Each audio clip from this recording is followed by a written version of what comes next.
Welcome into this edition of NFL Daily by Chat Sports. Tyler Jones here with you. Thanks for stopping by. June 1 is just around the corner, and that is a significant day on the NFL calendar as we see the shift in a lot of salary of players that could be moved and all of a sudden create an opportunity to save money for teams that they could not otherwise.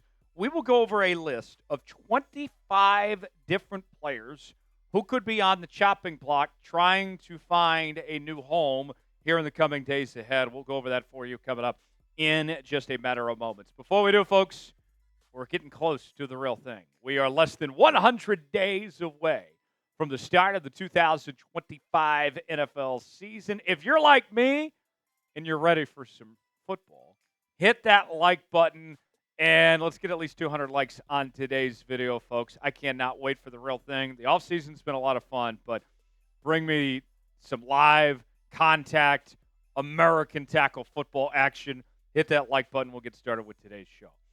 We begin with Kirk Cousins of the Atlanta Falcons. It is not a great situation for Cousins as he was benched towards the end of last year for Michael Penix Jr. Penix played fantastic, and Cousins doesn't really have interest in being a backup anywhere. The problem for Cousins, that if he is released, there's not a ton of options for him to be a starter elsewhere in 2025.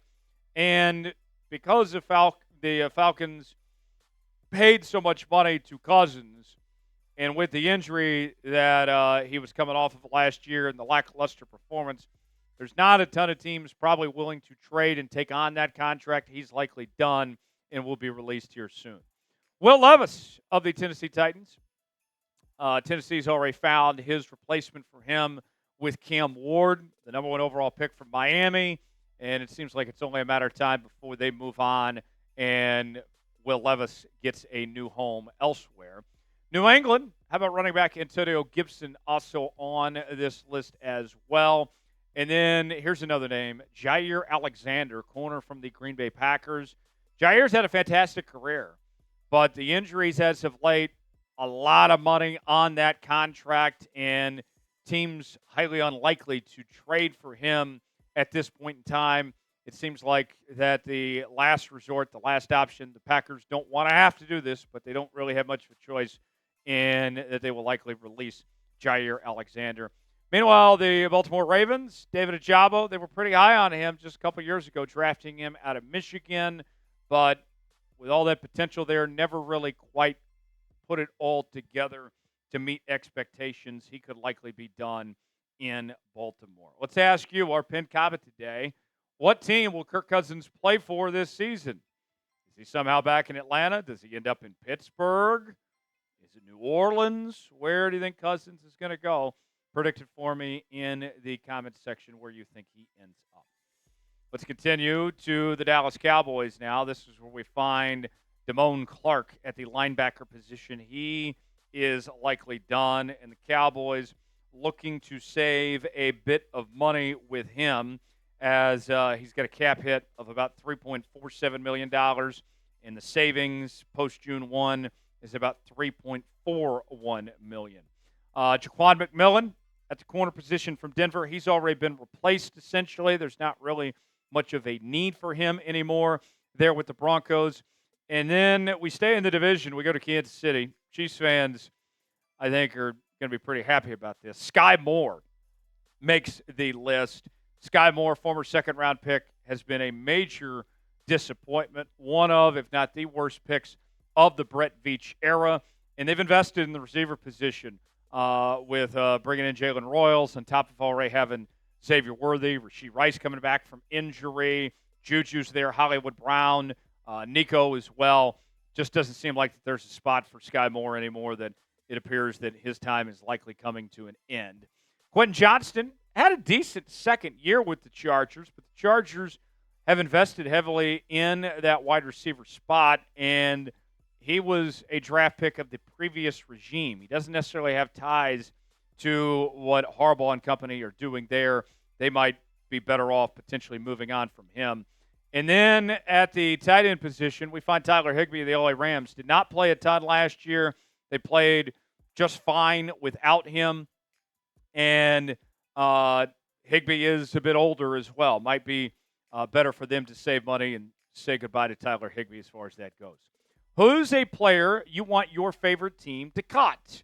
Here's your chance to be a critic and a tough judge. Way in that comment section, give me a name that you want to see your team potentially move on from. Tell us in the comments section below. Folks, want to make sure you subscribe to NFL Daily as we bring you nonstop NFL news and rumors. We have weekly live shows with our own Tom Downey, and we are going to have some fantastic coverage once the season gets here as well. We mentioned how we're 100 days away from kickoff. We're going to be live every Sunday with our Red Zone channel. Subscribe now. Turn on notifications. Lock us in. Stay up to date with everything happening across the National Football League. And what's cool is if you subscribe to Chat Sports, it's completely 100% free. Doesn't cost you a thing. YouTube.com/ChatSportsTV. To subscribe now, you'll be glad you did.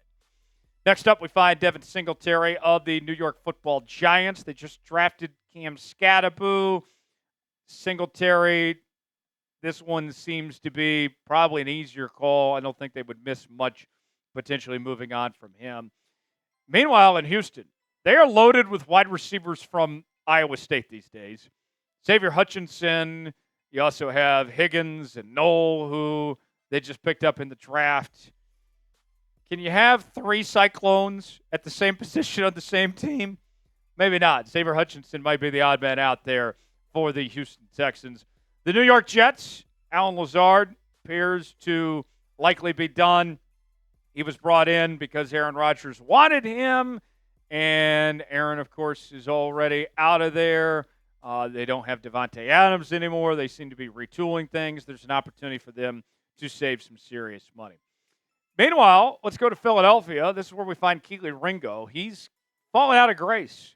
Was once thought of to be a player with a high ceiling there with the Philadelphia Eagles defense, but we've seen some younger, better corners emerge there in Philadelphia when you talk about Mitchell and DeJean and others, and there just doesn't appear to be a spot for Kelee Ringo at this point. And then we go to Seattle. Noah Fant. He's got a big cap hit, upwards of $8 or $9+ million that the Seahawks could save. They liked what they saw from the rookie A.J. Barner last year. They just spent a high second-round pick on Elijah Arroyo out of Miami, and he's thought of to be the future at the tight end position for Seattle. Noah Fant, I think that it's one of those deals where it's been kind of underwhelming for him, and it's happened in two different coaching staffs at this point, so not really much excuses for his lack thereof of performance there in Seattle. Let's ask you here on NFL Daily, who is on the chopping block? Who do you think could be a post-June 1 cut? We've gone over a number of names. We got more to talk about, but we want to hear from you guys. Chime in the comment section and let us know who comes to mind. Jamal Dean likely out in Tampa Bay at the corner position. Jamal Dean, I think he should land on his feet pretty quickly, though. Not the end of the road for him by any stretch of the imagination. Chicago likely moving on from Cole Kmet at the tight end spot. Chicago drafted Colston Loveland there in the first round. They appear to be in good shape at the tight end spot. Cincinnati. On to Cincinnati. Geno Stone at the safety position, upwards of $6 million that they could save, and that Bengals defense certainly needs a lot of work. Cleveland, guard Wyatt Teller. Wyatt Teller's had a decent career, but he appears to be on the outs, and there's an opportunity for them to save some cash. I think they would prefer to trade him, though, if they can. And then let's go to Detroit, where we find Amik Robertson at the corner position. Good chance that he could potentially be moved as well for Detroit to save some money on that end. We had a few more names to get to in a moment as we wrap things up, but let's ask you real quick, what NFL team had the best offseason? Give me one that comes to mind in the comment section. Tell me who you think that is. Last five names for you. Adam Thielen. The Panthers have a chance to save about $3 million. They already moved on from Jadeveon Clowney. Another veteran receiver. That team's not going anywhere, so might as well potentially save some cash. Taysom Hill, you talk about saving cash. The Saints have a number of cap issues, and they could save over $10 million by moving on from Taysom Hill, and his production has declined a bit in recent memory.